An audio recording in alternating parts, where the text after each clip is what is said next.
So I'm going to record this class, and this is our second part of tense. In this class, I'm going to talk about continuous and perfect tense, as well as how can we make negative interrogative or negative interrogative sentences. I will show you that kinds of things from this class. So first of all, here you can see continuous. দেখেন present continuous tense, আমাদের total তিনটা continuous tense আছে, present, past এবং future. তাহলে continuous মানে কি, আগে আমার সিম্পল বিষয়টা বুঝতে হবে, বেসিক জায়গাটা আমাকে বুঝতে হবে। কন্টিনিউয়াস মানে হচ্ছে, বা এর বাংলাটা হচ্ছে চলমান কোনো একটা কাজ। আবারও বলছি, মনোযোগ দিয়ে বোঝেন, কোনো একটা কাজ বর্তমান সময়ে হচ্ছে বা চলছে বোঝালে তাকে প্রেজেন্ট কন্টিনিউয়াস টেন্স বলে। আরেকটা হচ্ছে অতীতে কোনো একটা কাজ হচ্ছিল বা চলছিল বোঝালে তাকে পাস্ট কন্টিনিউয়াস টেন্স বলে। তো প্রেজেন্ট কন্টিনিউয়াস টেন্সের স্ট্রাকচার হচ্ছে subject plus am is are plus ভার্বের সঙ্গে আইএনজি, অর্থাৎ কন্টিনিউয়াস টেন্স গুলোতে মেইন ভার্বের সঙ্গে আইএনজি বসে। পাস্ট কন্টিনিউয়াস টেন্সের স্ট্রাকচার হচ্ছে ওয়াজ আর প্লাস ভার্বের সঙ্গে আইএনজি। এবং ফিউচার কন্টিনিউয়াস টেন্স যেটা, সেটার স্ট্রাকচার হচ্ছে শ্যাল বি বা উইল বি প্লাস ভার্বের সঙ্গে আইএনজি। বাট আমি আপনাদের একটা কথা বলছিলাম যে শ্যালটাকে স্কিপ করে সব জায়গাতে উইল ব্যবহার করার চেষ্টা করবেন বা লেখার চেষ্টা করবেন, যেটা বেশি ভালো হবে আপনাদের প্রত্যেকের জন্যই। তো এখন যেটা নিয়ে মেইনলি কথা বলবো সেটা হচ্ছে ওই ইনডিফিনিট টেন্স গুলোতে যেমন আমি টেবল দেখিয়েছিলাম, এখানে আমি সেটা দেখাবো। বাট তার আগে কিছু বিষয় আছে, সেটা হচ্ছে দেখেন এখানে একটা নোট দেওয়া আছে। এই নোটটা হচ্ছে কিছু ভার্ব আছে, যে ভার্ব গুলো বাংলায় কন্টিনিউয়াস টেন্সে প্রকাশ পেলেও ইংলিশে যখন আপনি লিখবেন প্রেজেন্ট ইনডিফিনিট টেন্সে লিখতে হয়। যেমন আমি যদি বলি যে আহ একটু ওয়েট করেন, আমি যদি এরকম একটা কথা বলি যে তার ভাত খেতে ইচ্ছা করছে, বাংলা এরকম একটা সেন্টেন্স বললাম, তার ভাত খেতে ইচ্ছা করছে। এটা কন্টিনিউয়াস টেন্স মনে হচ্ছে না? কি বললাম বলেন তো? তার ভাত খেতে ইচ্ছা করছে, এটা কোন টেন্স? কন্টিনিউয়াস টেন্স না? জি স্যার। হ্যাঁ, ইংলিশ কি হবে তাহলে? এই বাক্যটার ইংলিশ কি হবে, কে বলতে পারবে? তার ভাত খেতে ইচ্ছা করছে। He feel like eating, good. He feels, A P double L S হবে, হ্যাঁ, হি ফিলস লাইক ইটিং। এখন এই যে ফিল লাইক মানে ইচ্ছা করা, এটা অনেকে হয়তো জানেন বলে আপনি বলতে পারছেন। তা এই যে ইটিং কথাটা আপনি বললেন, এই ইটিংটা কি এখানে বলতে পারেন? এটা কি ভার্ব? এটা একটা জেরান, রাইট। এটা ভার্ব না, তাহলে এটা জেরান। জেরান মানে এটা পার্ট অফ স্পিচ হিসাবে নাউন। তাহলে ভার্বটাকে ফিল লাইক। তাহলে আমি বলছি ভাত খেতে, তাহলে এই ভাত খেতে that is non finite verb. ইচ্ছা করাটা কিন্তু আমার এখানে মূলত মেইন ভার্ব। বাট ইচ্ছা করাটা আমি কিভাবে বলছি? Feel like. Feels, F double E L, feel. তো এটা মেইন ভার্ব আমাদের। আমি যদি বলি তার ভাত খেতে ইচ্ছা করছে না, he doesn't feel like eating. তার কি ভাত খেতে ইচ্ছা করছে? Does he feel like eating, এরকম সেন্টেন্স হয়। তো এই যে বাংলায় কিন্তু কন্টিনিউয়াস টেন্সে বললাম, ইংলিশে আমি লিখলাম এটা প্রেজেন্ট ইনডিফিনিট টেন্সে। তো এইরকম কিছু ভার্ব আছে, অর্থাৎ ইংলিশ ল্যাঙ্গুয়েজে এই ভার্ব গুলো মেইনলি দুই ভাবে হয়। একটা হচ্ছে স্টেটিভ বা আহ, কি বলবো, স্টেটিভ ভার্ব, আরেকটা হচ্ছে আপনার ডাইনামিক ভার্ব। স্টেটিভ মানে যেটা স্থির অবস্থায় থাকে, অর্থাৎ ওইভাবে অ্যাকশন দেয় না, কাজ করা বোঝায় না। এই feel, hear, fear, see, smell, desire, love, like, want, wish, belong, process, understand, know, think, believe, expect, remember, এই যে ভার্ব গুলো, এই ভার্ব গুলোর বাংলা অর্থ দিয়ে যখন আপনি সেন্টেন্স তৈরি করবেন, অনেক সেন্টেন্স দেখে মনে হতে পারে কন্টিনিউয়াস, প্রেজেন্ট কন্টিনিউয়াস, বাট এটা কন্টিনিউয়াস টেন্সে লেখা যায় না। যেমন আমি তোমাকে ভালোবাসিতেছি, I am loving you, that is the wrong sentence. কেউ কখনো বলে আই এম লাভিং? আমরা বলি না আমি তোমাকে ভালোবাসি, আই লাভ ইউ। বা আমি ভালোবেসেছিলাম, আই লাভ ইউ। আমি ভালোবাসবো, I will love you. But loving কেউ বলে? বলে না। কারণ কি, ভালোবাসা একটা মনের অনুভূতি, ভিতরের একটা ব্যাপার, ফিল করা। একটা কাজ হচ্ছে বা চলতেছে, এটা মন থেকে হচ্ছে, এটা ওইভাবে কখনো দেখা যায় না। এটা ওইভাবে কখনো দেখা যায় না, অর্থাৎ আমি যে কাজটা করতেছি তার কোনো অ্যাকশন দিচ্ছে না। আমি যদি বলি আমি চিঠি লিখতেছি, I am writing a letter, হাত দিয়ে লিখতেছি, দেখা যাচ্ছে। বা সে গান গাচ্ছে, গলা দিয়ে ভয়েস বের করতেছে, শব্দ হচ্ছে, দেখা যাচ্ছে। কাজটা চলতেছে, দেখা যাচ্ছে, তার গলা কাঁপতেছে। বা সে ভাত খাচ্ছে, হাত দিয়ে তুলতেছে, গাল দিয়ে খাচ্ছে। তো কাজ যখন দেখা যায়, অ্যাকশন যখন চলে, এটাকে কন্টিনিউয়াস টেন্সে বলা যায়। কিন্তু আপনি একটা রাস্তা দিয়ে হেঁটে যাচ্ছেন, আপনার সাথে একটা ফ্রেন্ড আছে আপনার। এখন একটা গাছের ডালে পাখি বসে আছে, সুন্দর একটা টিয়া পাখি। টিয়া ইংরেজি কি? প্যারট। এখন আপনার বন্ধু আপনাকে বলছে খুব সুন্দর একটা টিয়া পাখি দেখছি। হ্যাঁ, আমরা খুব সুন্দর একটা টিয়া পাখি দেখছি, তাহলে we are Singh a beautiful parrot. So এই যে আর সিং বললাম, এটা ভুল সেন্টেন্স, এটা বলা যায় না, just we see a beautiful parrot বলতে হবে, কারণ আপনি দেখছেন ঠিক আছে, আপনার চোখ আপনার কাছে, পাখি গাছের ডালে, আপনি চোখ নিয়ে দৌড়াচ্ছেন না, কিছু করতেছেন না, কোনো কাজই চলতেছে না। কন্টিনিউয়াস মানে চলমান কোনো কাজ বোঝায়, একটা কাজ হচ্ছে বা চলছে দেখা যাচ্ছে, বাট আমি পাখি দেখতেছি, বাংলায় বলতেছেন কন্টিনিউয়াস টেন্সে ঠিক আছে, বাট পাখি দেখার জন্য কি আপনি দৌড়াচ্ছেন? আপনি কি চোখ নিয়ে নাড়াচাড়া করতেছেন? আপনার চোখ তো আপনার জায়গাতেই আছে দাঁড়ানো, পাখি পাখি পাখির জায়গায় আছে গাছের ডালে। তো এই ভার্ব গুলো, আমি তোমার কাছে এক গ্লাস পানি চাচ্ছি, I am wanting a glass of water আমরা বলি, but I want a glass of water, আমি বিষয়টা বুঝতেছি। I am understanding, I am understanding, এটা ভুল, আপনাকে বলতে হবে I understand about this matter. ঠিক আছে, এই হচ্ছে বিষয়। আহ এইভাবে আপনারা একটু বোঝার চেষ্টা করেন, এগুলো বিভিন্ন কম্পিটিটিভ এক্সাম অর্থাৎ অ্যাডমিশন টেস্ট, বিসিএস, ব্যাংক জবের বিভিন্ন কোশ্চেনে আসে। অর্থাৎ এই ধরনের সেন্টেন্স গুলো কন্টিনিউয়াস টেন্সে লেখা থাকে, বাট অ্যাকচুয়ালি এটা কন্টিনিউয়াস টেন্সে হবে না, এদের ভার্ব গুলো ইনডিফিনিট টেন্সে হয়, বাংলায় কন্টিনিউয়াস বোঝালেও ইনডিফিনিট টেন্সে লিখতে হয়। এটা গ্রামাটিক্যালি আমাদেরকে মেনটেন করতে হয়, বাট স্পোকেন ইংলিশটা অতটা গ্রামার মেনটেন করা হয় না। স্পিকিং এ যদি আপনি এগুলোর সাথে আইএনজি ব্যবহারও করেন ওইভাবে ভুল হয় না, কারণ স্পোকেন ইংলিশ হচ্ছে মূলত কমিউনিকেশনের ভাষা, একজনকে আহ, আপনার ভাষাটা আপনার বিষয়গুলো বোঝাতে পারলেই হচ্ছে, সেটাই মূলত স্পোকেন ইংলিশ। তো এই বিষয়টা আপনাদেরকে একটু বুঝতে হবে, আপনাদেরকে একটু নেওয়ার চেষ্টা করতে হবে। তুমি কি তাকে বিশ্বাস করছো? করছে না, আমি এরকম একটা কথা বললাম যে তুমি কি তাকে বিশ্বাস করছো, মানে করিতেছো। তো বিশ্বাস করা, বাংলা দেখে মনে হচ্ছে প্রেজেন্ট কন্টিনিউয়াস টেন্স, বাট ইংলিশে দেখেন লেখা do you believe him, are you believing না, কারণ বিশ্বাস করা না করা এটা তো আমার ব্যাপার, আমার মনের ব্যাপার। আহ, একটা কাজ চলতেছে হচ্ছে এরকম দেখা যাচ্ছে না, কোনো অকার্স, কোনো অ্যাকশন দিচ্ছে না, তো এই জন্য এগুলোর সঙ্গে আইএনজি বসানো যায় না এই ভার্ব গুলোর সঙ্গে। বুঝতে পারছেন আমার কথাগুলো কি বললাম? এই ভার্ব গুলোকে একটু চিনে রাখবেন। হ্যাঁ, আচ্ছা। তো এখানে এখন আমরা একটু যদি ওই গত ক্লাসে যেভাবে টেবিল দেখেছিলাম এখানে যদি একটু দেখাই আপনাদেরকে। প্রথমত, for making any kinds of English sentences we need a subject, you all know that, I, we, you, he, she, they, Rana, it. সাবজেক্টের পরে আমাকে ভার্ব বসাতে হয়, এখানে অক্সিলারি ভার্ব আছে যেমন অ্যাম, ইজ, আর। এই তিনটা ভার্ব হচ্ছে প্রেজেন্ট কন্টিনিউয়াস টেন্সে বসে। এই তিনটা ভার্বের কোনো মিনিং নেই অ্যাকচুয়ালি, জাস্ট সেন্টেন্স গঠনে সাহায্য করে, এবং অক্সিলারি ভার্ব গুলো মূলত একটা সেন্টেন্সকে নেগেটিভ বা ইন্টারোগেটিভ করার জন্য বসে থাকে। তো এগুলো পার্সন ভেদে হয়, ওটা সাবজেক্ট আই হলে অ্যাম হয়, বা প্লুরাল সাবজেক্ট যদি হয় ইউ, উই, দে, তাহলে আর হবে। সিঙ্গুলার সাবজেক্ট যদি হয় he, she, it, third person singular is হবে। এরকম ওয়াজ অয়ার বসে, প্লুরাল হলে অয়ার, সিঙ্গুলার হলে was, will be, shall be. তো আই, উই এর সাথে শ্যালটাকে ব্যবহার করা যায়, বাট হি, শি, দে এদের সাথে শ্যাল ব্যবহার করা যায় না, বাট উইলটাকে যে কোনো পার্সনের সঙ্গে ব্যবহার করা যায়। আর মেইন ভার্ব গুলোর সাথে অলওয়েজ আইএনজি বসবে, আর সাবজেক্ট আর ভার্ব যদি কারেক্ট ওয়েতে বসাতে পারেন টাইম মেনটেন করে, তাহলে অবজেক্টের যে জায়গাটা সেটা আমি আপনাদেরকে বলছিলাম যে সেটা অটোমেটিক্যালি কিন্তু চলে আসে। তাহলে এই সেন্টেন্স গুলো আমরা কিভাবে তৈরি করতে পারি, just try to understand here. I am writing a letter, present continuous tense, এটা প্রেজেন্ট কন্টিনিউয়াস, আমি একটা চিঠি লিখিতেছি, I am writing a letter. I was writing a letter, আমি একটা চিঠি লিখতেছিলাম, লিখিতেছিলাম। I will be writing a letter, আমি একটা চিঠি লিখতে থাকবো।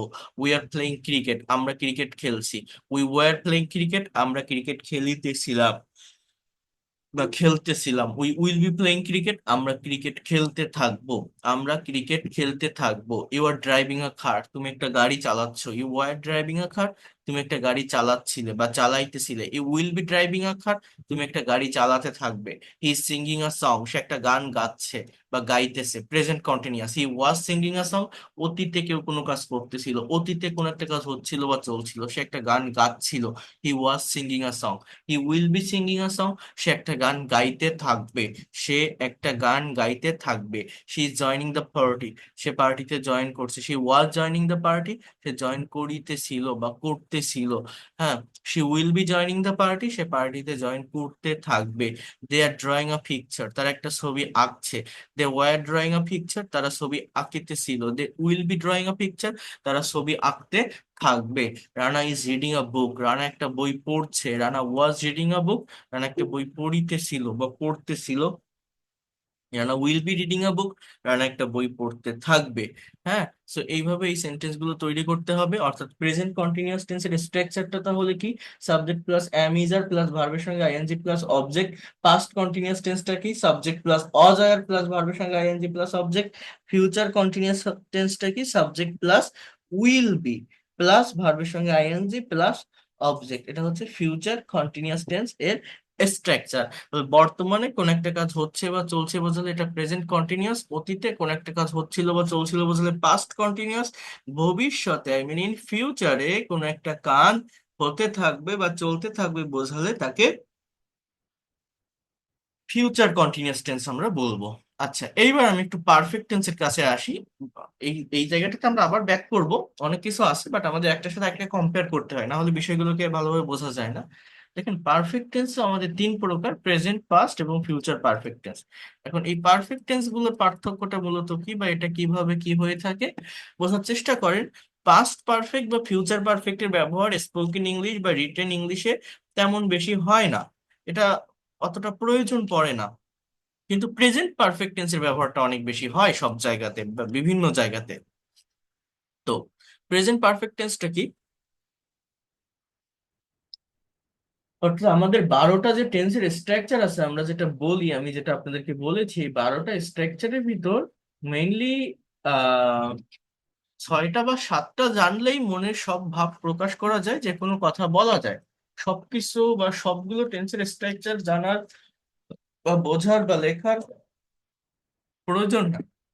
তো যেমন দেখেন, আমি যদি আপনাদেরকে একটু বুঝাই বলি, সেটা হচ্ছে আহ প্রেজেন্ট পারফেক্ট টেন্সের যে ফাংশনটা, এটা অনেকটা past indefinite tense. Past indefinite টেন্সটা কি?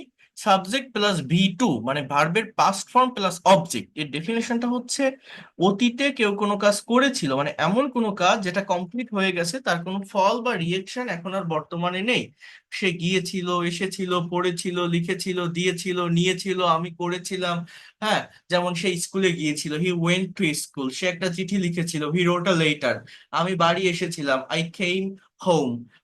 বা আমি একটা ছবি এঁকেছিলাম, আই ড্রিউ আ পিকচার। আমি গাড়িটা চালিয়েছিলাম, I I I drove a car. So এইভাবে এইভাবে সাবজেক্টের পর ভার্বের পাস্ট ফর্ম বসালে সেটাকে আমরা পাস্ট ইনডিফিনিট টেন্স বলি। আর এই পাস্ট ইনডিফিনিট টেন্সের সঙ্গে এই প্রেজেন্ট পারফেক্ট টেন্সের একটা সংঘর্ষ হয়, একটা ক্রাশ হয়। সেটা হচ্ছে প্রেজেন্ট পারফেক্ট টেন্সের স্ট্রাকচার হচ্ছে সাবজেক্ট প্লাস হ্যাভ বা has plus V three plus object. হ্যাঁ, তো এই জায়গাটা মূলত পাস্ট ইনডিফিনিট টেন্স যেটা, সেটাও অতীতের একটা কাজ, মানে এমন কোনো কাজ যেটা অলরেডি হয়ে গেছে। আবার প্রেজেন্ট পারফেক্ট টেন্স যেটা, সেটাও অতীতের একটা কাজ, অর্থাৎ এমন কোনো কাজ যেটা অলরেডি হয়ে গেছে। বাট পাস্ট পারফেক্ট টেন্সটা অনেক আগে হয়ে গেছে, কাজের ফলাফল বা রিয়েকশন থাকে না। বাট প্রেজেন্ট পারফেক্ট টেন্সটা কাজটা কমপ্লিট হয়ে গেছে, বাট তার একটা রিয়েকশন, তার একটা রেশ, তার একটা ফলাফল এখনো থেকে যায়। খুব বেশিক্ষণ আগে হয়নি। বাংলা ক্রিয়াপদে স বা সে থাকে। সে এসেছে, গিয়েছে, নিয়েছে, দিয়েছে, করেছে, পড়েছে, আমি পেয়েছি, শিখেছি, পড়েছি। হ্যাঁ, এইগুলো হচ্ছে মূলত প্রেজেন্ট পারফেক্ট টেন্সের সেন্টেন্স। অর্থাৎ এই বিষয়টা আপনাকে একটু বুঝতে হবে। Try to understand here. এর structure have has plus V three. হ্যাজ হচ্ছে সাবজেক্ট যদি থার্ড পারসন সিঙ্গুলার নাম্বার হয়, অর্থাৎ হি, শি, ইট বা অন্য কোনো পার্সন, রহিম, করিম, এরকম যদি সাবজেক্ট হয় তাহলে হ্যাজ বসে, আদারওয়াইজ হ্যাভ বসবে। এখন মনে করেন আমি যদি বলি সে ভাত খেয়েছে, হি হ্যাজ ইটেন রাইস। ইট মানে খাওয়া, এর পাস্ট পার্টিসিপল ইটেন। কিন্তু আমি যদি বলি যে সে ভাত খেয়েছিল, তখন হয় হি এট রাইস। অর্থাৎ আপনি যখন বলছেন হি এট রাইস, বাংলা ক্রিয়াপদে ল বা লাম আসে। সে ভাত খেয়েছিল, subject plus V two plus object. আর হি হ্যাজ ইটেন রাইস, সে ভাত খেয়েছে, has plus V three.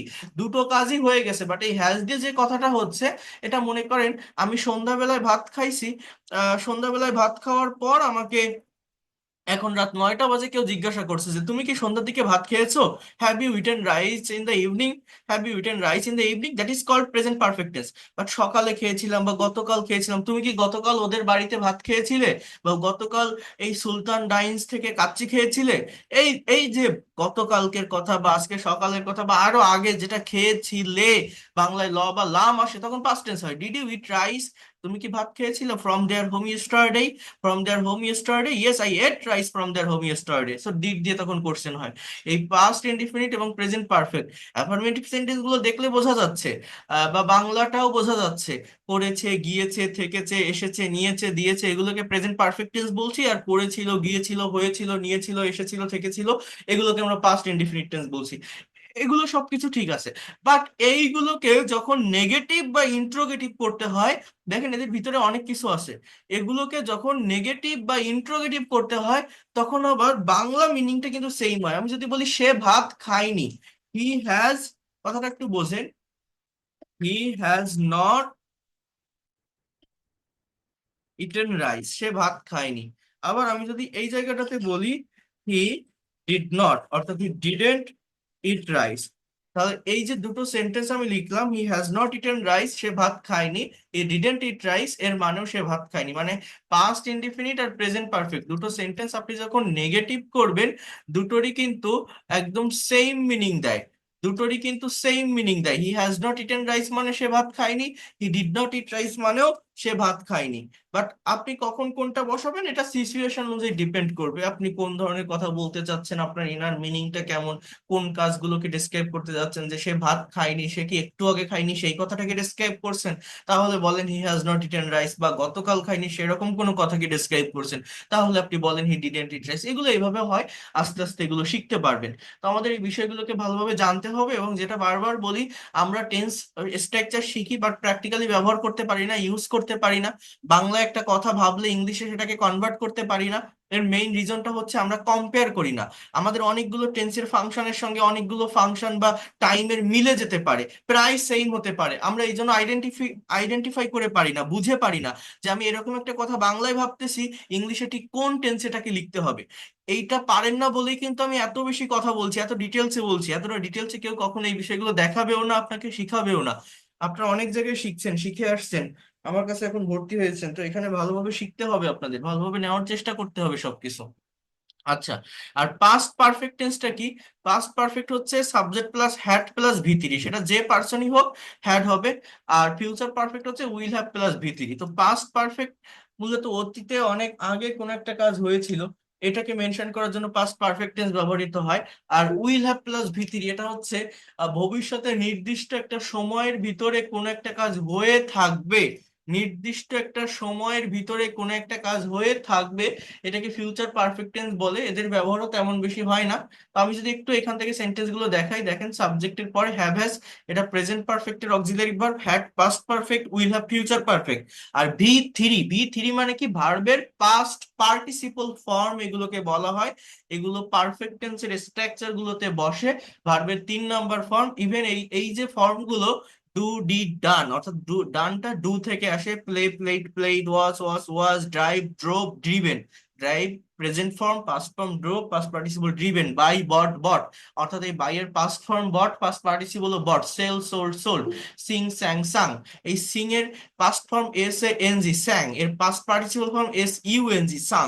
Joint. So এই ফর্ম গুলো আমাদেরকে একটু জানতে হবে।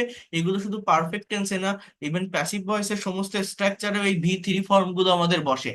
অবজেক্টে কি হয়? অবজেক্ট অটোমেটিক্যালি চলে আসে সাবজেক্ট আর ভার্ব বসাতে পারলে। যেমন I have done the work, Bangla অর্থটা কি হবে তাহলে? আমি কাজটা করেছি। উই হ্যাভ প্লেড ক্রিকেট, আমরা ক্রিকেট খেলেছি। ইউ হ্যাভ ওয়াচ টিভি, তুমি টিভি দেখেছো। He has driven a car, সে একটা গাড়ি চালিয়েছে। She has bought a pen, সে একটা কলম কিনেছে। They have sold a bag, তারা একটা ব্যাগ বিক্রি করেছে। ইট হ্যাজ, ইট দিয়ে ওইভাবে সেন্টেন্স মিলানো যাচ্ছে না এখানে, তো এটা বসানোর দরকার নেই। আমি যদি বলি আজকে বৃষ্টি হয়েছে, ইট হ্যাজ রেইন টুডে, এরকম আর কি। So Rana has joined the party, Rana পার্টিতে জয়েন করেছে। তো করেছে, গিয়েছে, থেকেছে, হয়েছে, অর্থাৎ এমন কোনো কাজ যেটা হয়ে গেছে, কাজটা শেষ হয়েছে, বাট সেটা খুব বেশিক্ষণ আগে হয়নি, রিসেন্টলি হয়েছে। এই কথাগুলোকে প্রেজেন্ট পারফেক্ট টেন্স দ্বারা ডিসক্রাইব করা হয়।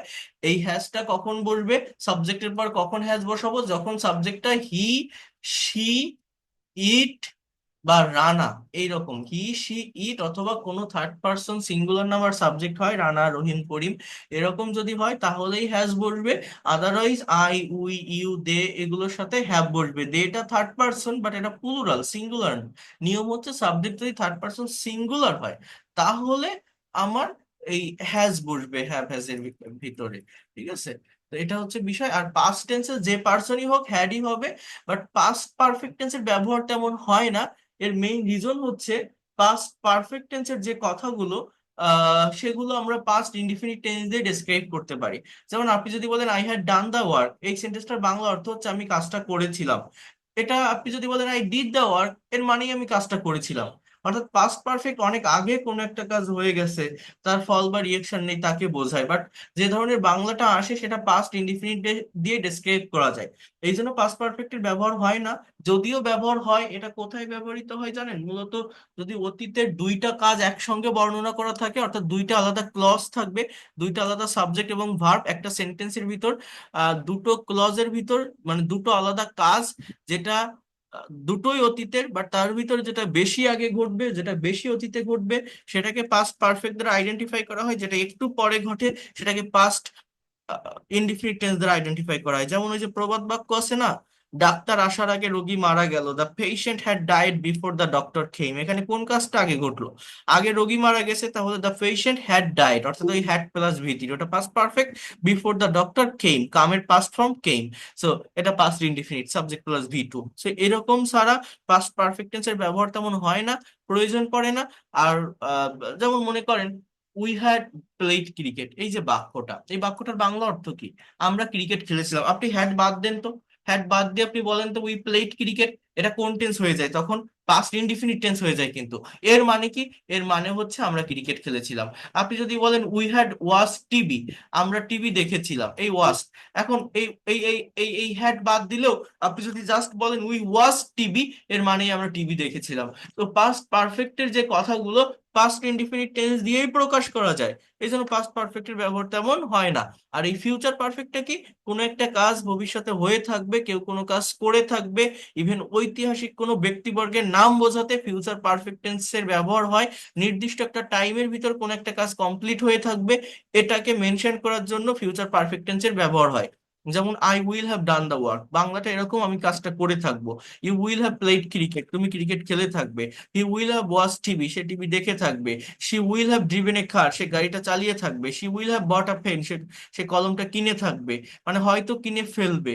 এরকম একটা মিনিং দেয়, অনুমানের উপর থাকে। যেমন ঐতিহাসিক কোনো ব্যক্তিবর্গের নাম বোঝাতে এই ফিউচার পারফেক্টনেস এর ব্যবহার হয়। আমি যদি এরকম একটা কথা বলি, তোমরা হয়তো হাজী মোহাম্মদ মহসিনের নাম শুনেছো। You will have heard the name of Haji Mohammad Mohsin. So that is called future perfect tense. সে ইতিমধ্যে কাজটি করে থাকবে। He will done the work by main time, হয়তো ইতিমধ্যে কাজটি করে ফেলছে, নাও করতে পারে, অনুমানের উপর থাকে। মনে করেন আপনি এখন মার্কেটে আছেন, আকাশে অনেক মেঘ হয়েছে, বৃষ্টি হতে পারে, আপনি বাসায় আসবেন। এখন আকাশে মেঘ, বৃষ্টি আপনার হাতে নেই। আপনি বাসায় আসতে আসতে বৃষ্টির ভিতর আটকে যেতে পারেন, বৃষ্টি শুরু হয়ে যেতে পারে, আবার বাসায় আসার পরও বৃষ্টিটা শুরু হতে পারে। তো এই সিচুয়েশনে আপনি এরকম একটা কথা বলছেন যে বৃষ্টি শুরু হওয়ার আগেই আমি বাসায় পৌঁছে থাকবো, মানে হয়তো পৌঁছাতে পারবো, হয়তো বাসা পর্যন্ত চলে যাব পৌঁছে, বৃষ্টিটা শুরু হওয়ার আগেই। তো এই কথাটা বলার জন্য আপনি এরকম ভাবে বলতে পারেন, I will have reached home before rain. I will have reached home before rain. আপনি মনে করেন টিভিতে একটা মুভি দেখতে বসছেন, এমন একটা মুভি দেখতে বসছেন যে মুভিটা দেখে মনে হচ্ছে কি আপনি আগে একবার দেখেছেন, আবার নাও দেখতে পারেন, আজকেই নতুন দেখতে যাচ্ছেন বা দেখবেন। আবার কেমন যেন মনে হচ্ছে আপনি আগে একবার দেখেছেন, আপনার দেখা আছে। এরকম অনুমানের উপর কোনো কাজ যদি থাকে, এটাও ফিউচার পারফেক্ট টেন্সে হয়। যেমন I will have watch this movie, আমি মুভিটা দেখে থাকবো। বা মানে হয়তো আগে দেখেছি বা আমি দেখে ফেলবো, এটা মিক্সড একটা স্ট্রাকচারের ভিতর যায়। আমি আবারও বলছি, মনে করেন আপনি একটা কোম্পানিতে জব করেন। এখন আপনার বস আপনার কাছে জিজ্ঞাসা করছে যে রহিম কি কাজটা সম্পন্ন করেছে। রহিম নামে আরেকটা লোক আছে যে আপনার কলিগ, আপনারা মাঠ ফিল্ডে কাজ করেন। এখন রহিম আপনার থেকে দূরে আছে। আপনার অফিসের যে বস সে জিজ্ঞাসা করছে যে has Rahim done the work, done the work, অর্থাৎ রহিম কি কাজটা কমপ্লিট করেছে, সম্পন্ন করেছে। এখন রহিম, এটা এটা কোন টেন্সে লিখলাম আমি? এটা কিন্তু আমি প্রেজেন্ট পারফেক্ট টেন্সে লিখলাম যে has Rahim done the work, কোন টেন্স এটা? Present perfect tense. এখন আপনি শিওর জানেন না যে সে কাজটা করেছে কিনা, আর সে আপনার থেকে দূরে আছে, সে মাঠ ফিল্ডে কাজ করে, আপনিও মাঠ ফিল্ডে থাকেন, বাট রহিম নামের যে লোকটা, যে আপনার কলিগ, সে আপনার থেকে দূরে আছে। বাট আপনার মনে হচ্ছে কেমন যেন সে হয়তো কাজটা শেষ করেছে, আবার নাও করতে পারে, বাট আপনার মনে হচ্ছে করেছে। তো আপনি আপনার বসকে এভাবে বলছেন, স্যার সে কাজটা করে থাকবে। থাকবে, করে ফেলবে, হয়তো করে ফেলেছে, না হলে করে ফেলবে বা করে থাকবে। এই যে একটা সিচুয়েশন, অর্থাৎ ফিউচার পারফেক্ট টেন্সের মেইন সেন্স হচ্ছে নির্দিষ্ট একটা সময়ের ভিতর কোনো একটা কাজ হয়ে থাকবে বা কেউ কোনো কাজ করে থাকবে, বাট সেটা নাও করে থাকতে পারে, করবে হয়তো এমনও হতে পারে, আবার করে ফেলেছে এমনও হতে পারে। একটা মিক্সড স্ট্রাকচার, মিক্সড একটা সেন্স ক্রিয়েট করে। বাট মেইন কথাটা হচ্ছে নির্দিষ্ট একটা সময়ের ভিতর একটা কাজ সম্পন্ন হয়ে যাবে, কেউ কোনো কাজ করে ফেলবে। হ্যাঁ, তো আপনার সেরকমই মনে হচ্ছে যে হয়তো সে যদি নাও করে থাকে সে করে ফেলবে, করে থাকবে। তো আপনার বস আপনাকে কোশ্চেন করছে প্রেজেন্ট পারফেক্ট টেন্সে, has Rahim done the work, আপনি উত্তরটা এইভাবে দিতে পারেন যে yes sir, Rahim will have done the work. Done the work, Rahim has done the work বললে একদম শিওর হয়ে বলা যে হ্যাঁ রহিম কাজটা করেছে। বাট আপনি যখন বলছেন Rahim will have done the work, এর বাংলা অর্থ এরকম যে রহিম কাজটা করে থাকবে, হয়তো করে ফেলবে, অথবা করে ফেলেছে। হ্যাঁ, এইরকম একটা মিক্সড স্ট্রাকচারের ভিতর থাকে। এটাকে ফিউচার পারফেক্ট টেন্স বলে। আবারও বলছি, ফিউচার পারফেক্ট টেন্সের ব্যবহার স্পোকেন ইংলিশ বা ফ্রি হ্যান্ড রাইটিং এ তেমন হয় না, বাট জানা দরকার, সেটা আপনাদেরকে জানিয়ে রাখলাম বা দেখিয়ে দিলাম। এখন যদি আমি আহ সবগুলো টেন্স একসঙ্গে একটু কম্পেয়ার করি, আমার কথাগুলো কি বুঝতে পারছেন আমি কি কি বললাম এই পর্যন্ত যে আলোচনাগুলো করলাম?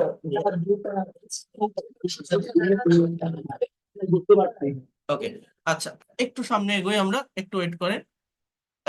আমি যদি সবগুলো টেন্সকে একটু কম্পেয়ার করি, একটু বোঝার চেষ্টা করেন, বিষয়গুলোকে নেওয়ার চেষ্টা করেন।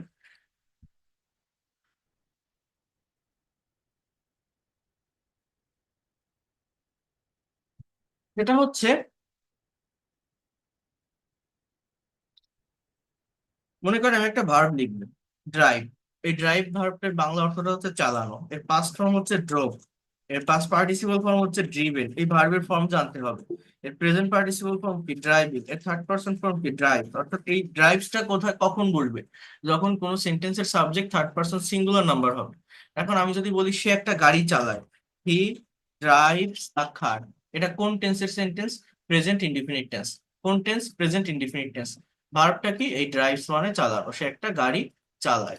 এখন আমি যদি বলি যে সে একটা গাড়ি চালিয়েছিল, হি ড্রোভ এ কার, অর্থাৎ সাবজেক্ট সাবজেক্টের জায়গায় থাকবে, অবজেক্ট অবজেক্টের জায়গায় থাকবে। কথার পরিবর্তন, সময়ের পরিবর্তন বা কালের পরিবর্তনটা আমাদের কিভাবে হয়?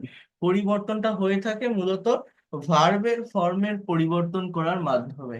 So he drove a car, সে একটা গাড়ি চালিয়েছিল। আমি যদি বলি will drive he will drive a car, এর বাংলা অর্থ হচ্ছে সে একটা গাড়ি চালাবে, সে একটা গাড়ি চালাবে। এটা ফিউচার ইনডিফিনিট টেন্স, অর্থাৎ কেউ কোনো কাজ অ্যাজ ইউজুয়াল করে, সাবজেক্টের পর ভার্বের প্রেজেন্ট ফর্ম, এটা প্রেজেন্ট ইনডিফিনিট টেন্স। এর থেকে সহজে, এর থেকে ডিটেলস আর টেন্স বোঝানো যায় না, আপনাদের ভালোভাবে বুঝতে হবে। বুঝতে না পারলে রেকর্ডেড ক্লাসগুলো বারবার দেখবেন।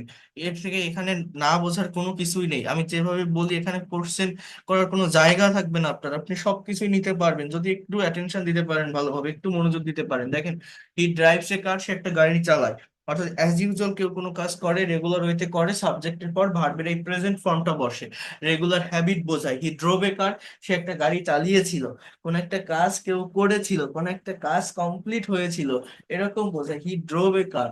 হি উইল ড্রাইভ আ কার, সে একটা গাড়ি চালাবে। হি উইল ড্রাইভ এ কার, সে একটা গাড়ি চালাবে, অর্থাৎ ভবিষ্যতে কেউ কোনো কাজ করবে। He is driving a car, DRIVING, driving a car, সে একটা গাড়ি চালাইতেছে বা চালাচ্ছে। এটা প্রেজেন্ট কন্টিনিউয়াস টেন্স, বর্তমানে কোন একটা কাজ হচ্ছে বা চলছে বোঝায়। সে ফুটবল খেলছে, হি ইজ প্লেইং ফুটবল। সে ভাত খাচ্ছে, হি ইজ ইটিং রাইস। সে ছবি আঁকছে, he is drawing a picture. সে ইংরেজি বলছে, হি ইজ স্পিকিং ইংলিশ। তো এরকম ভাবে সে গাড়ি চালাচ্ছে, he is driving a car. Let understand here, he was driving a car, সে একটা গাড়ি চালাচ্ছিল। Past continuous tense, he will be driving a car, সে একটা গাড়ি চালাতে থাকবে। Future continuous tense, he will be driving a car, future continuous tense, সে একটা গাড়ি চালাতে থাকবে, সে একটা গাড়ি চালাতে থাকবে।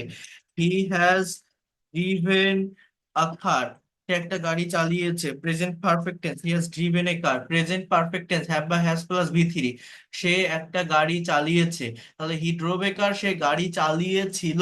হি ড্রাইভ এ কার, সে গাড়ি চালায়। হি ইজ ড্রাইভিং এ কার, সে গাড়ি চালাচ্ছে বা চালাইতেছে। হি ওয়াজ ড্রাইভিং এ কার, সে গাড়ি চালাচ্ছিল। তাহলে হি ড্রোভ এ কার, সে গাড়ি চালিয়েছিল। হি ওয়াজ ড্রাইভিং এ কার, সে গাড়ি চালাচ্ছিল। হি উইল ড্রাইভ এ কার, সে গাড়ি চালাবে। হি will be driving a car, সে একটা গাড়ি চালাতে থাকবে। হি হ্যাজ ড্রিভেন এ কার, সে গাড়ি চালিয়েছে। He had driven a car, সে একটা গাড়ি চালিয়েছিল। হি will have driven a car, সে একটা গাড়ি চালিয়ে থাকবে। He will have driven a car, সে একটা গাড়ি চালিয়ে থাকবে, চালিয়ে থাকবে। He will have driven a কার। তাহলে এই হচ্ছে আমার 9টা টেন্স কিন্তু লেখা শেষ। সাবজেক্ট এবং সাবজেক্টের পরে ভার্বের যে প্লেসটা, এই ভার্বটাকে দেখতে হবে। দেখেন, সাবজেক্ট সাবজেক্টের জায়গায় আছে, অবজেক্ট অবজেক্টের জায়গায় আছে, সাবজেক্ট হি, অবজেক্ট কার। আমার চেঞ্জিংটা কোথায়? চেঞ্জিংটা কিন্তু ভার্বের এই জায়গাটাতে। ভার্বের এই ফর্মের পরিবর্তন, এই ফর্মের চেঞ্জ, এটা আপনাকে ভালোভাবে নিতে হবে, এটা আপনাকে ভালোভাবে শিখতে হবে, এটা আপনাকে ভালোভাবে বুঝতে হবে। এটা যদি আপনি নিতে পারেন, শিখতে পারেন, বুঝতে পারেন, within very short time you will be able to expert and fluent in English. It is the most important things, it is the most turning point of developing your English language, so you have to do it carefully. So এই 9টা tense শেষ। আমার total tense হচ্ছে 12টা, আর যে 3টা আছে সেটা হচ্ছে perfect continuous tense, অর্থাৎ কন্টিনিউয়াস, চলমান, বাট সেটাকে পারফেক্ট কন্টিনিউয়াস বলি। অর্থাৎ পিরিয়ড অফ টাইম বা পয়েন্ট অফ টাইম মেনশন করা হয়, কোনো একটা কাজ অনেক আগে থেকে শুরু হয়ে এখনো পর্যন্ত হচ্ছে বা চলছে বোঝালে তাকে প্রেজেন্ট পারফেক্ট কন্টিনিউয়াস টেন্স বলে। স্ট্রাকচারটা এরকম: সাবজেক্ট প্লাস হ্যাভ অথবা হ্যাজ বিন প্লাস ভার্বের 4 নাম্বার ফর্ম বা ভার্ব অনের সাথে আইএনজি প্লাস সিন্স অথবা ফর, এখানে এই প্রিপোজিশনটা ব্যবহার হয়, প্লাস এক্সটেনশন। এই সিন্স অর্থাৎ যদি থেকে বোঝায়, পয়েন্ট অফ টাইম বোঝায়, তাহলে সিন্স বসে। যদি ধরে বোঝায় অর্থাৎ পিরিয়ড অফ টাইম বোঝায়, তাহলে ফর বসে। এটা হচ্ছে অনেক আগে থেকে শুরু হয়ে এখনো পর্যন্ত কোনো একটা কাজ হচ্ছে বা চলছে, পাস্ট প্রেজেন্ট পারফেক্ট কন্টিনিউয়াস। আর পাস্ট পারফেক্ট কন্টিনিউয়াস হচ্ছে subject plus had plus V three, অর্থাৎ অতীতে অনেক দিন ধরে কোন একটা কাজ হচ্ছিল বা চলছিল। আর ফিউচার পারফেক্ট কন্টিনিউয়াস হচ্ছে শ্যাল বা will have been plus V three. এটা হচ্ছে ফিউচার পারফেক্ট কন্টিনিউয়াস টেন্সের স্ট্রাকচার, অর্থাৎ ভবিষ্যতে কোন একটা কাজ লং টাইম ধরে, দীর্ঘ সময় ধরে হতে থাকবে বা চলতে থাকবে, ফিউচার পারফেক্ট কন্টিনিউয়াস টেন্স এটাকে বলা হয়। এবং এই প্রত্যেকটা স্ট্রাকচারে সিন্স বা ফর বসে, অর্থাৎ যদি থেকে বোঝায় পয়েন্ট অফ টাইম তাহলে সিন্স বসবে, যদি ধরে বোঝায় পিরিয়ড অফ টাইম তাহলে ফর বসবে। যেমন আমি যদি বলি সে 2019 সাল থেকে ইংরেজি শিখতেছে, তাহলে এখানে ইংলিশটা কি হবে? He has been learning English, অর্থাৎ অনেক আগে থেকে শুরু করে এখনো পর্যন্ত সে শিখে যাচ্ছে, সে এখনো শিখতে পারেনি, তো সে চেষ্টা করে যাচ্ছে, শিখেই যাচ্ছে। So he has been learning English since 2000, since 2019। যদি এরকম সময়ের শুরু থেকে পয়েন্ট অফ টাইম বোঝায় তাহলে সিন্স বসে। যদি আপনি বলেন যে সে 5 বছর ধরে ইংরেজি শিখতেছে, তাহলে আর সিন্স বসানো যাবে না, আপনি বসাবেন ফর 5 ইয়ার্স, ফর 5 ইয়ার্স। তাহলে বিষয়টা কি? সিন্স বা ফর এর ব্যবহারটা বুঝতে হবে। যদি থেকে বোঝায়, পয়েন্ট অফ টাইম যদি বোঝায় তাহলে সিন্স বসবে, যদি ধরে বোঝায় অর্থাৎ পিরিয়ড অফ টাইম যদি বোঝায় তাহলে ফর বসবে। পয়েন্ট অফ টাইম বোঝালে সিন্স, পিরিয়ড অফ টাইম বোঝালে ফর। এবার আমি যদি বলি সে 5 বছর ধরে ইংরেজি শিখছিল, মনে করেন আমি আপনাকে বলছি আপনি কি এখন ইংরেজি পারেন, ইংরেজি কমপ্লিট আপনার, আপনি বলছেন যে হ্যাঁ আমি এখন ইংরেজিতে কথা বলতে পারি, আমি কিন্তু 5 বছর ধরে শিখতেছিলাম এই ভাষাটা, অর্থাৎ অনেক দিন ধরে শেখা হয়ে গেছে, কাজটা শেষ, বাট অনেক দিন ধরে সেটা করেছেন, অনেক দিন সেটা চলছিল। সো এইটাকে পাস্ট পারফেক্ট কন্টিনিউয়াস টেন্স বলে। অর্থাৎ এই হ্যাজের জায়গায় আপনি যদি বলেন he had been learning English since 2019 বা ফর 5 ইয়ার্স, বা আমি যদি বলি সে ইংরেজি শিখতে থাকবে, he will have been learning English for 5 years, for 10 years, for 11 years, 12 years, for on decade, যা বলেন না কেন। So period of of time বোঝালে ফর ফর বসবে, অর্থাৎ যদি ধরে বোঝায় সময় যাবত ধরে। আর পয়েন্ট অফ টাইম যদি বোঝায় অর্থাৎ সময়ের শুরু থেকে থেকে যদি বোঝায় তাহলে সিন্স বসবে। এটা হচ্ছে পারফেক্ট কন্টিনিউয়াস টেন্সের স্ট্রাকচার। এই পারফেক্ট কন্টিনিউয়াস টেন্সের ভিতরেও পাস্ট পারফেক্ট বা ফিউচার পারফেক্ট কন্টিনিউয়াস, পারফেক্ট টেন্সের ভিতরেও পাস্ট পারফেক্ট বা ফিউচার পারফেক্ট, এই টেন্সগুলোর ব্যবহার রিটেন ইংলিশ বা স্পোকেন ইংলিশে হয় না। হ্যাঁ, আমাদের মেইনলি তিনটা ইনডিফিনিট, তিনটা কন্টিনিউয়াস, প্রেজেন্টের পারফেক্ট এবং প্রেজেন্টের পারফেক্ট কন্টিনিউয়াস, এই 8টা টেন্স জানলেই হয়। ইভেন 6টা জানলেও হয়। এই পারফেক্ট কন্টিনিউয়াস এটারও এরকম ভাবে লাগে না, বাট মাঝে মাঝে প্রয়োজন হয়, তো আমাদের শিখে রাখতে হবে। এখন দেখেন এই যে টেন্সের স্ট্রাকচার গুলোকে মেনটেন করে আমি যে সেন্টেন্স গুলো এখানে লিখলাম বা তৈরি করলাম, সাবজেক্ট হি, অবজেক্ট এ, কার, আমার কথার পরিবর্তনের জন্য, কালের পরিবর্তনের জন্য, সময়ের পরিবর্তনের জন্য আমাকে ভার্বটাকে পরিবর্তন করতে হয়। এইগুলো কেন করতেছি? আমি যখন ইংলিশে ফ্লুয়েন্টলি স্পিকিং করতে যাব, আমি যখন ইংলিশে কথা বলতে যাব, এই কথা বলতে গেলে বা স্পিকিং করতে গেলে আমাদের বিভিন্ন ওয়েতে, বিভিন্ন ভাবে, বিভিন্ন সময়ে এক একটা কথাকে মেনশন করতে হবে বা এক একটা কথাকে বলতে হবে। সেটার জন্যই কিন্তু আমাদের আহ ইংলিশে যখন আমি সেটা বলবো, আমার মেইনলি এই ভার্বের ফর্মের জায়গাটাকে পরিবর্তন করতে হবে। সেইটাই কিন্তু আমরা পারি না বলেই স্পিকিং এ এক্সপার্ট না, কথা বলতে পারি না। যেটা দেখতে হবে এখন, শুধু এইভাবে সেন্টেন্স তৈরি করলে হবে না, আমাদের একটা সেন্টেন্সকে ট্রান্সফর্ম করা শিখতে হবে, পরিবর্তন করতে হবে, ভাঙতে হবে। তাহলেই আপনি দ্রুত এক্সপার্ট হতে পারবেন। অর্থাৎ কিভাবে একটা সেন্টেন্স বা বাক্যকে নেগেটিভ করতে হয়, কিভাবে ইন্ট্রোগেটিভ করতে হয়, কিভাবে নেগেটিভ ইন্ট্রোগেটিভ করতে হয়, কিভাবে ডাবল বেস ওয়ার্ড অ্যাড করে ইনফরমেটিভ কোশ্চেন তৈরি করতে হয়, এই বিষয়গুলো কিন্তু আমাদের করতে হবে। টেন্স কিন্তু আমাদের এখানেই শেষ না, আমি আরো ক্লাস দিব, নেক্সট ক্লাসও এই বিষয়গুলোর উপরেই করাবো। মানে এগুলো অনেক ইম্পর্টেন্ট। আপনারা অনেকেই টেন্স শিখে আসছেন এর আগেও, বিভিন্ন জায়গা থেকে শেখেন, জানেন, বোঝেন।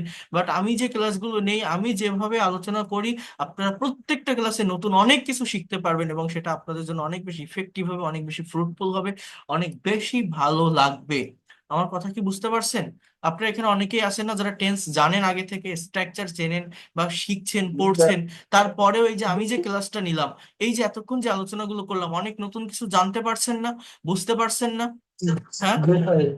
তো হ্যাঁ, তো এই এই এই বিষয়গুলো ক্লিয়ার করতে হবে আমাদের। এই বিষয়গুলো ক্লিয়ার নাই, প্রেজেন্ট পারফেক্ট টেন্স কি, পাস্ট ইনডিফিনিট টেন্স কি, এদের পার্থক্য কি, এই যে ফিউচার পারফেক্ট টেন্স কি, এই পার্থক্যগুলো আমরা বুঝি না, এই বিষয়গুলোকে ক্লিয়ার করতে পারি না বলেই কিন্তু আমরা কনফিউশন ফেস করি, নিজের ভিতরে দুর্বলতা, আহ, আমরা নিজের ভিতরে দুর্বলতা মনে করি, নিজেকে দুর্বল মনে করি ইংরেজিতে কথা বলার ক্ষেত্রে, যে আমি জানি তারপরেও হয় না, জেনেও পারি না, শিখেও হয় না। কেন হয় না? না হওয়ার মেইন রিজন হচ্ছে এগুলো। তো এখন দেখেন, যেটা বলছি যে কিভাবে একটা সেন্টেন্স বা বাক্যকে আপনি নেগেটিভ করতে পারেন, ইন্ট্রোগেটিভ করতে পারেন বা নেগেটিভ ইন্ট্রোগেটিভ করতে পারেন, এগুলো একটা মিনিট একটু ওয়েট করেন। হ্যাঁ, ওয়ালাইকুম আসসালাম।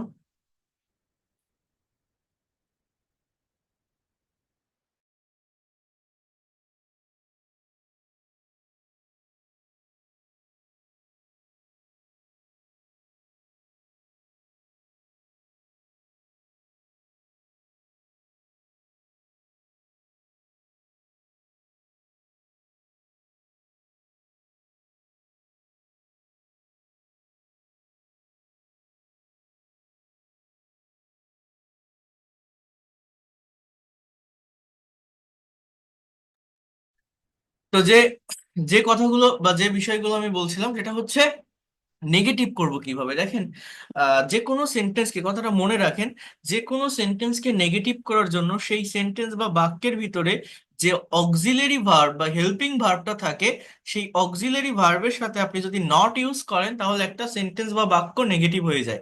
আর অক্সিলারি ভার্বটাকে আপনি যদি সাবজেক্টের আগে নিয়ে আসেন তাহলে সেন্টেন্স ইন্টারোগেটিভ হয়। এই কথাটা 3বার বলবো, মনে রাখবেন। যে কোনো বাক্য বা সেন্টেন্সকে নেগেটিভ বা ইন্ট্রোগেটিভ করার জন্য সেই বাক্য বা সেন্টেন্সের ভিতরেই থাকে, মেইন সেন্টেন্স যেটা, অ্যাফার্মেটিভ সেন্টেন্স যেটা, সেটার ভিতরে অক্সিলারি ভার্ব থাকে।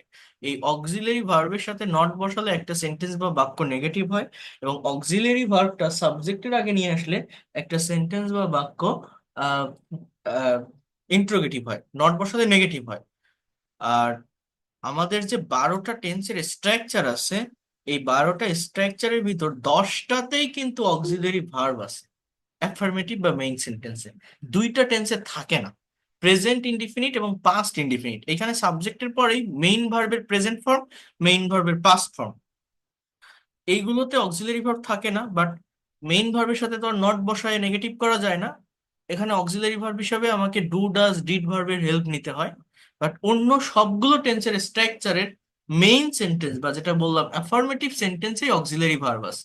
তো আমার নিয়ম হচ্ছে কোনো সেন্টেন্স বা বাক্যকে নেগেটিভ করার জন্য অক্সিলারি ভার্বের সাথে নট বসালে নেগেটিভ হবে, অক্সিলারি ভার্বকে সাবজেক্টের আগে আনলে ইন্টারোগেটিভ হবে।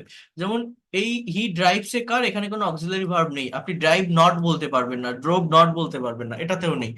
কিন্তু এর পরে সবগুলো বাক্যে দেখেন এই উইলটা অক্সিলারি বা হেল্পিং, বোঝার চেষ্টা করেন, এবং এই ড্রাইভটা মেইন ভার্ব, ইজটা অক্সিলারি ড্রাইভিংটা মেইন ভার্ব, অসটা অক্সিলারি ড্রাইভিংটা মেইন ভার্ব, উইল বিটা অক্সিলারি ড্রাইভিংটা মেইন ভার্ব, হ্যাজটা অক্সিলারি ড্রিভেনটা মেইন ভার্ব, হ্যাডটা অক্সিলারি ড্রিভেনটা মেইন ভার্ব, উইল হ্যাভ এটা অক্সিলারি ড্রিভেনটা মেইন ভার্ব। সো প্রতিটা সেন্টেন্সে আমার অক্সিলারি বা হেল্পিং ভার্ব আছে, তারপরে কিন্তু আমার ওই ড্রাইভ ভার্বটা অর্থাৎ মেইন ভার্ব। কিন্তু এই প্রেজেন্ট আর পাস্ট ইনডিফিনিট টেন্সে কোনো অক্সিলারি ভার্ব নেই।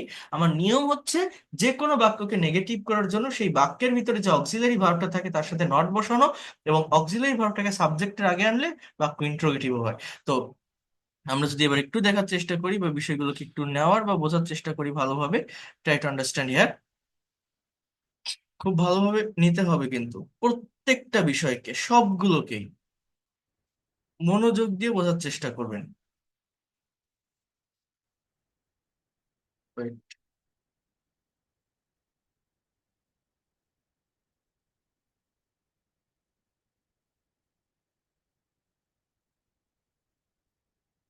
হি ড্রাইভস এ কার, সে একটা গাড়ি চালায়, সে একটা গাড়ি চালায়, কথাটা মনোযোগ দিয়ে বোঝেন। এইটা যদি আপনি নেগেটিভ করতে চান, এখানে আপনার অক্সিলারি ভার্ব নিতে হবে ডু ডাস। এখন প্রেজেন্ট টেন্সে ডু বা ডাজ এর ব্যবহার করে একটা সেন্টেন্সকে নেগেটিভ বা ইন্ট্রোগেটিভ করতে হয়, কারণ এখানে আমার মেইন বা অ্যাফার্মেটিভ সেন্টেন্সে কোনো অক্সিলারি ভার্ব থাকে না। তো সাবজেক্ট যদি ফার্স্ট পার্সন বা সেকেন্ড পার্সন হয়, তাহলে তাহলে আমার মূলত ডু এর ব্যবহার হয়। বাট সাবজেক্ট যদি থার্ড পার্সন সিঙ্গুলার নাম্বার হয়, তাহলে ডাজ এর ব্যবহার করতে হয়। ডাজ হচ্ছে ডু এর সাথে ইএস, অর্থাৎ ডু এর থার্ড পার্সন ফর্ম বা V5 ফর্ম হচ্ছে ডাজ। তো যখন আপনি ডাজ ব্যবহার করবেন, তখন এই ড্রাইভের সাথে আর এস থাকবে না, ওটা প্রেজেন্ট ফর্মে চলে যাবে।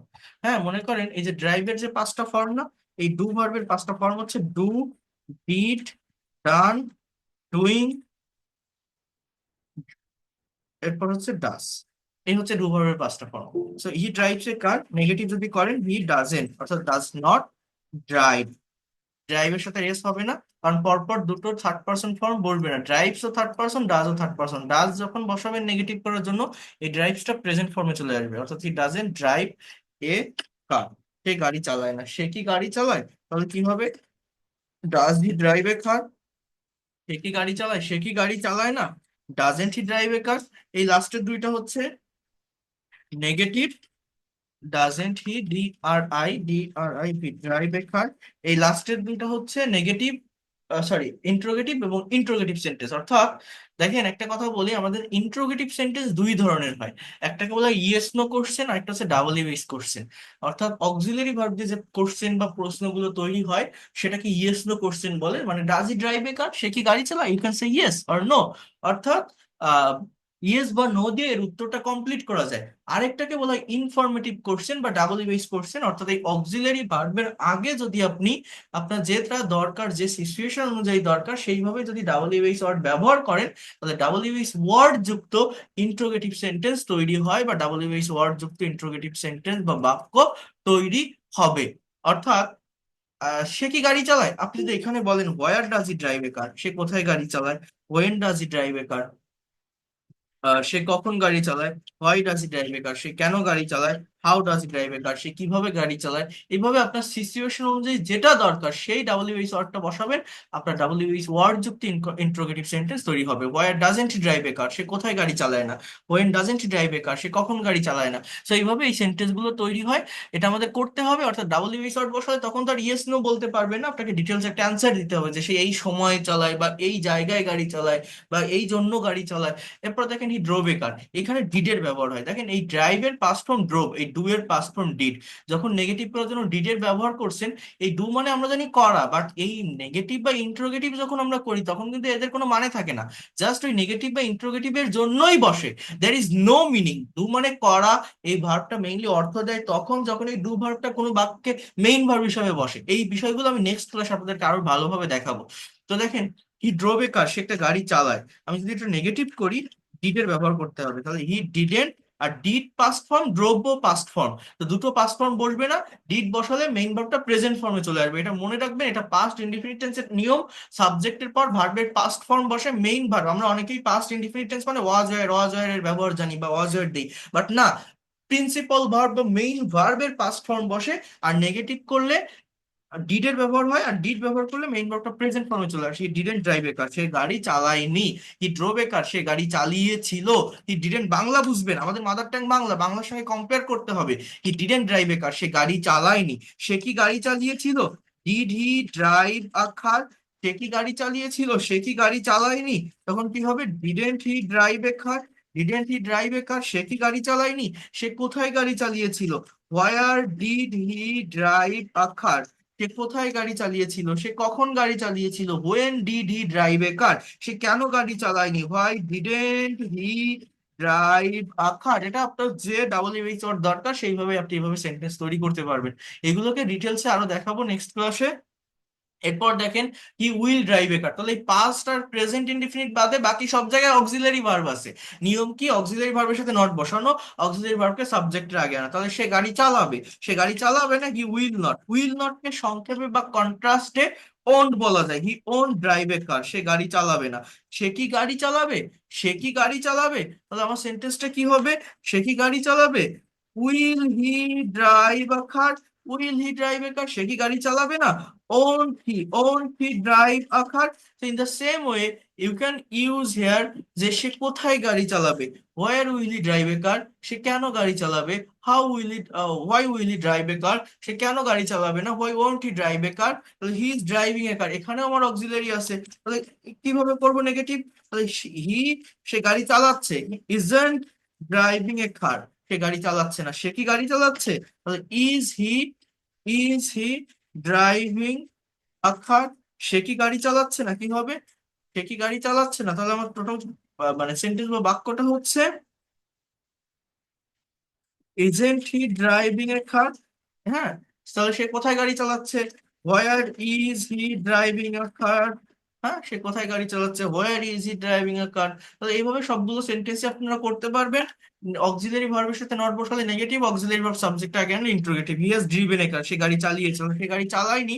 হি has not driven a car, সে গাড়ি চালায়নি। সে কি গাড়ি চালিয়েছে, কি হবে? Has he driven, has driven a car, সে কি গাড়ি চালিয়েছে, সে কি গাড়ি চালায়নি। তো এটার ইংলিশ আমাদের কি হবে? সে কি গাড়ি চালায়নি, এটা হচ্ছে যে hasn't he driven a car, hasn't he driven a car, সে কি গাড়ি চালায়নি, সে কোথায় গাড়ি চালিয়েছে। তাহলে where has he driven a car, সে কেন গাড়ি চালিয়েছে। Why has he driven a car, সে কখন গাড়ি চালিয়েছে। When has he driven a car, সে কিভাবে গাড়ি চালিয়েছে। How has he driven a car, সে কোথায় গাড়ি চালায়নি। হোয়ার hasn't he driven a car. So এইভাবে যে কোনো সেন্টেন্সের সঙ্গে নট, যে কোনো সেন্টেন্স বা বাক্যের অক্সিলারি ভার্বের সাথে নট বসালে একটা সেন্টেন্স বা বাক্য নেগেটিভ হবে। অক্সিলারি ভার্বটা সাবজেক্টের আগে আনলে ইন্ট্রোগেটিভ হবে। তার আগে ডাবল ইউএইচ ওয়ার্ড বসালে সিচুয়েশন অনুযায়ী ডাবল ইউএইচ ওয়ার্ড যুক্ত ইন্ট্রোগেটিভ সেন্টেন্স তৈরি হবে।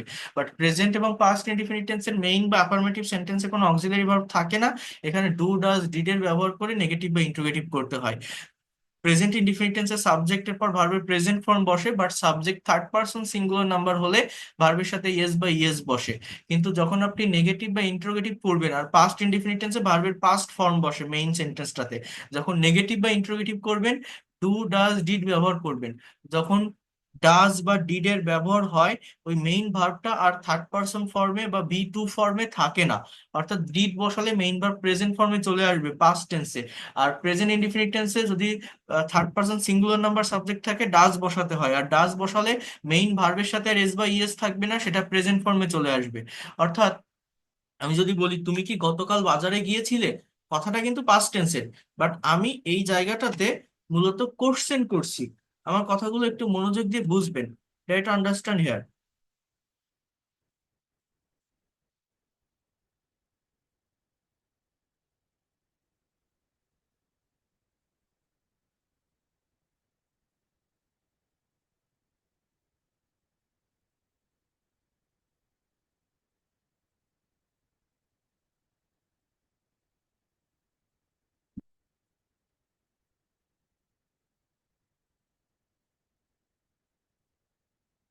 সরি, একটু বোঝার চেষ্টা করেন।